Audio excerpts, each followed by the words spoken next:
provider could there be than Mom? We were poor, and somehow she kept us together the whole time we were growing up, provided a roof over our head, a stable life. She worked so hard, and from her I got really strong ways of living, like a strong work ethic. You know, that you got to get up every day. You got to go to work because you got responsibilities. And she didn't really tell me. She just showed me. You know, it was just you know, by showing me. I've inherited that from her, and she's, you know, she was always honest, completely honest, and of all, you know, she never would ever, you know, do anything that would harm anybody else. She was just extremely kind to everybody. And as we stand here, we're surrounded by her life. This whole area is my mother. We're at ground zero. There's a country club over there. That's where Mom worked from 1950 to about 1960.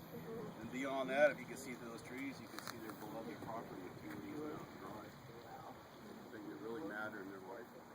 And right over here is the beach, Butterfly Beach, where Mom would bring us, like every weekend. She would bring us down. She worked 5 days a week hard, maybe on the weekends, and she still got us down there at the beach to have a good time, just not less than a half a mile from here. And then there's municipal tennis courts over there where she played tennis. Thousands of hours of tennis were played there, and we're almost within a stone's throw of that. And then you got Montecito, you know, which was really their home out there. And the whole of Montecito, the friends that they knew, the people we used to see when we were kids, and the parties we used to go to, the good times.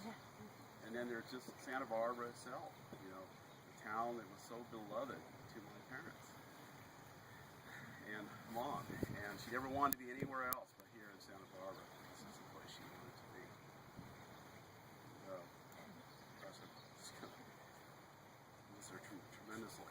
You know, she was just the best. I mean, she just, every time I came up here, she was just arms out and a smile on her face. And what are we going to do today? And we just run all over town, and we went on trips together all over the world. And she was the best traveling companion. She never complained about anything. She just kind of let me set the agenda, you know.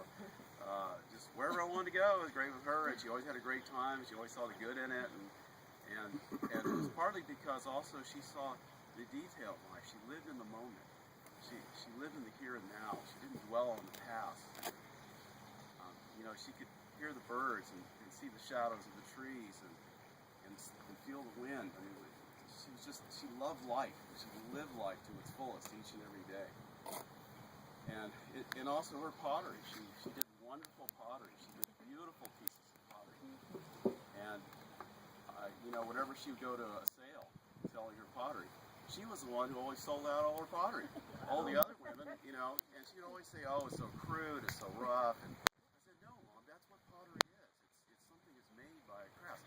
These other people, they get so good at it, it looks like it comes out of a factory." I said, "That's what people want. Your pottery. You know, that's what you sell out each time." And she didn't quite believe that, but I have some beautiful examples of her pottery. I think you do too, Janice. That's all. She's just, I guess that's all I want to say. She's just